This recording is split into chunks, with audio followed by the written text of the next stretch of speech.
नमस्कार साथियों, स्वागत है आप सबका आज की अपनी इस क्लास के अंदर। साथियों, हम बात कर रहे थे सिद्ध साहित्य के बारे में और अब तक हमने बात की थी जिसमें अपने तीन कवि हो गए थे। कौन कौन से? सरप्पा हो गए अपने एक तो, और लुईपा हो गए, और कौन कौन से हो गए? सबरपा हो गए। ये तीन कवियों के बारे में हम बात कर चुके हैं। आज चौथे जो कवि अपने पास, उनके बारे में हम बात करेंगे, वो है कणप्पा। कौन है? कणप्पा के बारे में आज हम बात करने वाले हैं साथियों। सबसे पहले हम कणप्पा के समय के बारे में बात करें कि इनका समय क्या माना जाता है, तो इनका समय 820 ईस्वी के लगभग माना जाता है। और जन्म के बारे में हम बात करें तो ब्राह्मण परिवार में इनका जन्म हुआ था। और कहाँ पे? कर्नाटक के अंदर इनका जन्म हुआ था। रहस्यात्मक भावनाओं से परिपूर्ण गीतों की रचना करके कवियों में प्रसिद्ध हुए थे। कौन? कणप्पा। ठीक है। सिद्धों में जो सर्वश्रेष्ठ स्थान या सबसे ऊंचा बड़े कवि कौन थे सिद्धों में? तो कणप्पा ही सबसे बड़े कवि माने जाते हैं। ठीक है।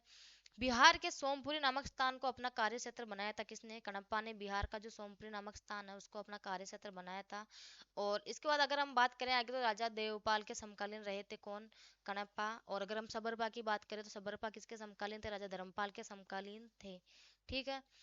रचना की संख्या इनकी हम बात करें तो 74 रचनाएं हैं इनकी। सिद्धों में सबसे ज्यादा सर्वाधिक रचना किसकी है? तो कणप्पा की रचना ही है। ठीक है। एक बार यहाँ तक हम लिख लेते हैं। इनके समय के बारे में हम बात करें, इनका समय है 820 ईस्वी के लगभग। ठीक है। इसके बाद हम बात करें इनके जन्म के बारे में, तो इनका जन्म कर्नाटक के ब्राह्मण परिवार में हुआ था। कर्नाटक के ब्राह्मण परिवार में हुआ था।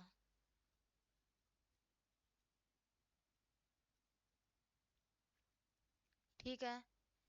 इसके बाद आगे हम बात करते हैं कि रहस्यात्मक भावनाओं से परिपूर्ण गीतों की रचना। रहस्यात्मक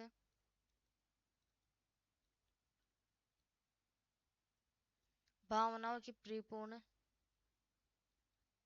भावनाओं की परिपूर्ण गीतों की रचना करके गीतों की रचना करके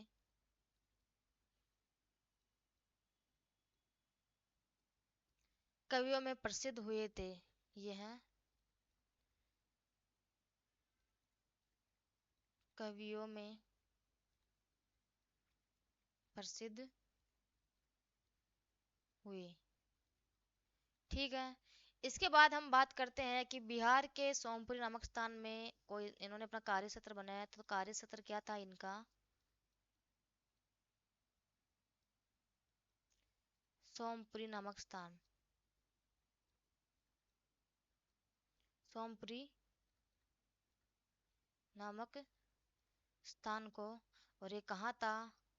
कहाँ पड़ता है ये? बिहार में। ठीक है। इसके बाद आगे हम बात करते हैं तो ये किसके समकालीन रहे थे? समकालीन रहे थे ये राजा धर्म इसके देवपाल के। धर्मपाल के कौन थे? तो धर्मपाल के समकालीन तो थे आपके सबरपा और लुईपा। और देवपाल के समकालीन कौन है? तो आपके कणप्पा। किसके समकालीन रहे? देवपाल के समकालीन रहे थे। इनके रचनाओं की संख्या के बारे में हम बात करें, इनकी रचना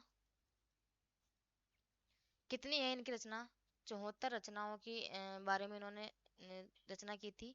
और सिद्धों में सबसे ज्यादा सर्वाधिक विषयों पर इन्होंने रचना की थी। सिद्धों में सर्वाधिक सिद्धों में सर्वाधिक रचना इनकी है। सर्वाधिक रचना।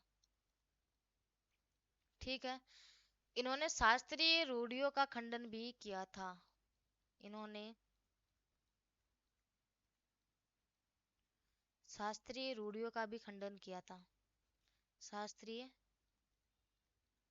रूढ़ियों का भी खंडन किया था। खंडन किया था। ठीक है। इनकी प्रमुख रचनाओं के बारे में हम बात करें, इनकी प्रमुख रचनाएं कौन? एक मिनट साथियों। समकालीन डिलीट हो गया ऊपर से रचनाएं।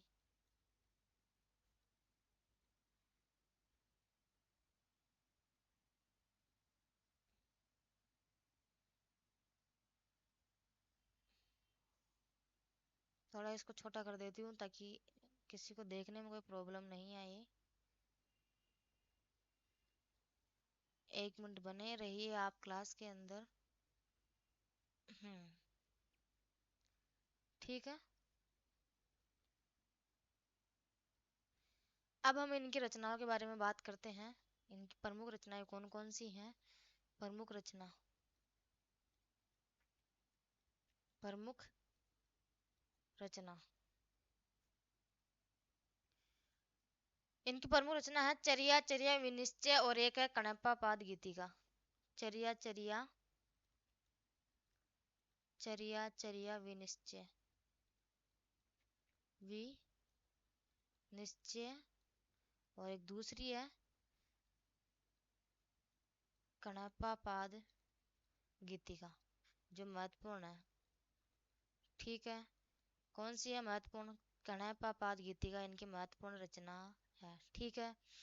इसके बाद आगे हम बात करते हैं राहुल सांकृत्यायन के अनुसार कणप्पा पांडित्य तथा कवित्व में बेजोड़ थे। किसके अनुसार? राहुल सांकृत्यायन के अनुसार। राहुल सांकृत्यायन के अनुसार, राहुल सांकृत्यायन के अनुसार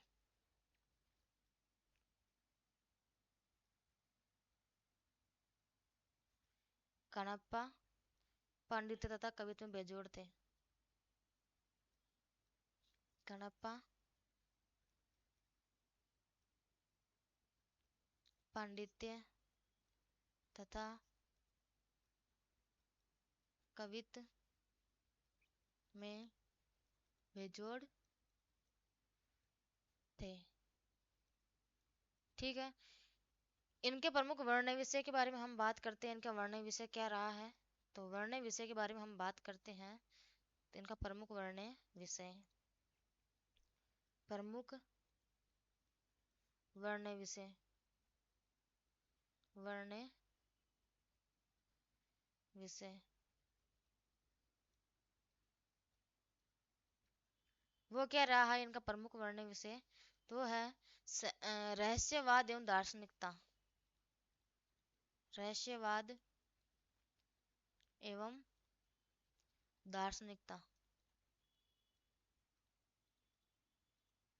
इनका प्रमुख वर्ण विषय रहा है। ठीक है। प्रमुख आलोचकों के कथन देख लेते हैं कि जो कणप्पा, इनके बारे में आलोचकों के कथन क्या क्या रहे। तो एक बार यहाँ तक का वापस रिपीट कर लेते हैं। कणप्पा का समय क्या माना जाता है? तो 820 ईस्वी के लगभग इनका समय माना जाता है। जन्म कर्नाटक के ब्राह्मण परिवार में हुआ था। इसके बाद आगे हम बात करें तो रहस्यवाद, रहस्यात्मक भावनाओं की परिपूर्ण गीतों की रचना करके यह कवियों में प्रसिद्ध हुए थे। कौन? कणप्पा। इनका कार्य क्षेत्र के बारे में हम बात करें तो सोमपुरी नामक स्थान बिहार, बिहार में इन्होंने अपना, बिहार को अपना इन्होंने अपना कार्य क्षेत्र बनाया था। ठीक है। इसके बाद हम बात करें आगे किसके समकालीन रहे थे? तो ये देवपाल के समकालीन रहे थे कणप्पा। इनकी रचनाएं प्रमुख 74, यानी कि सिद्धों में सर्वाधिक रचनाओं का जो रचना किसने रची थी? तो कणप्पा ने रची थी। कितने? 74। इन्होंने शास्त्रीय रूढ़ियों का भी खंडन किया था। और इनकी प्रमुख रचनाओं के बारे में हम बात करें तो 2 रचनाएं इनकी प्रमुख, चर्या चर्या विनिश्चय और दूसरी है कणप्पा पाद गीतिका। ठीक है। इसके बाद आगे हम बात करें तो राहुल सांकृत्यायन के अनुसार कणप्पा पांडित्य तथा कवित्व में बेजोड़ थे। प्रमुख वर्ण विषय इनका रहस्यवाद एवं दार्शनिकता माना जाता है। ठीक है। अब इसके बाद आगे हम बात करते हैं कणप्पा के संबंध में आलोचकों के मत। कणप्पा के संबंध में आलोचकों के मत। कणप्पा के संबंध में आलोचकों के कथन, आलोचकों के कथन। किस विद्वान ने या किस कवि ने क्या कथन दिया था कणप्पा के बारे में। तो सबसे पहले हम बात करते हैं कणप्पा के बारे में। डॉक्टर आचार्य रामचंद्र शुक्ल का कथन है। इन्होंने कहा था कणप्पा के उपदेश की भाषा को पुरानी टकसाली हिंदी है, पर गीत की भाषा पुरानी बिहारी या पूर्वी बोली मिली मिली है। ठीक है, क्या कहा था आचार्य रामचंद्र शुक्ल ने कि कणप्पा के उपदेश की भाषा को पुरानी टकसाली हिंदी है, पर गीत की भाषा पुरानी हिंदी या पुरानी पूर्वी बोली मिस्री है। ठीक है, एक बार लिखते हैं। कणप्पा के उपदेश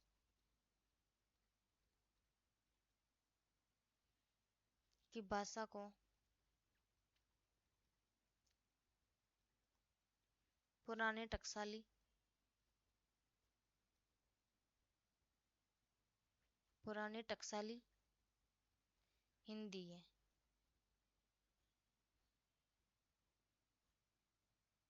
ठीक है, पर गीत की भाषा पर गीत की भाषा पुरानी बिहारी या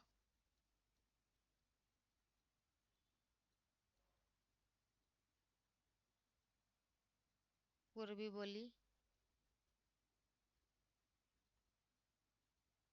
पूर्वी बोली मिली है। ये कथन किसका है? तो ये कथन है आचार्य रामचंद्र शुक्ल जी का। क्या है? कणप्पा के उपदेश की भाषा को पुरानी टकसाली हिंदी है, पर गीत की भाषा पुरानी बिहारी या पूर्वी बोली है। ये किसकी है? कथन किसका? तो आचार्य रामचंद्र शुक्ल जी का कथन है। ठीक है, आचार्य रामचंद्र शुक्ल जी का कथन है। इसके बाद दूसरे कथन की ओर हम बात करें। दूसरा कथन वो है डॉक्टर राम कुमार वर्मा का कि कणप्पा सिद्धों में विद्वता की दृष्टि से सर्वश्रेष्ठ है। किसका कथन है? डॉक्टर राम कुमार वर्मा का। कणप्पा सिद्धों में सिद्धों में विद्वता की दृष्टि से विद्वता की दृष्टि से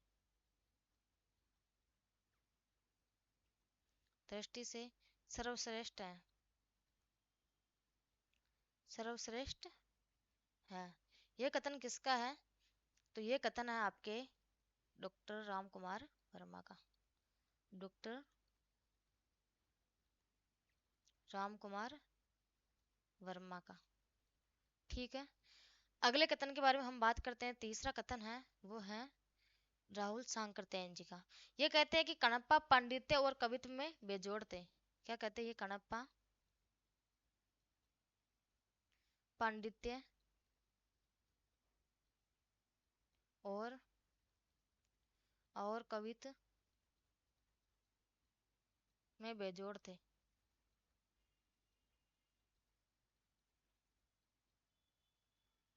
ये कथन किसका है? तो ये कथन है आपके राहुल सांकृत्यायन जी का। राहुल सांकृत्यायन जी का। ठीक है, इसके बाद आगे हम बात करते हैं कणप्पा के बारे में कि कणप्पा जो है वो आपके इनकी कुछ विशेषता है। तो एक बार इनकी विशेषता देख लो। कणप्पा इनकी विद्वता देखकर अधिकांश सिद्ध इनके शिष्य बन गए थे। एक बार इनकी विशेषता के बारे में बात कर लेते हैं। इनकी एक विशेषता है इनकी कणप इनकी विद्वता देखकर। किनकी? कणप्पा की। इनकी विद्वता देखकर अधिकांश सिद्ध इनके शिष्य बन गए। अधिकांश सिद्ध इनके शिष्य बन गए। ठीक है, एक बार यहाँ तक एक बार वापस रिपीटेशन कर लो कि कणप्पा के बारे में हम बात करते हैं। तो कणप्पा का समय क्या था? तो कणप्पा का समय है 820 ईस्वी के लगभग। ठीक है, जन्म के बारे में हम बात करते हैं कि कर्नाटक के ब्राह्मण परिवार में इनका जन्म हुआ था। रहस्यात्मक भावनाओं की परिपूर्ण गीति परिपूर्ण गीतों की रचना करके यह कवियों में प्रसिद्ध हुए।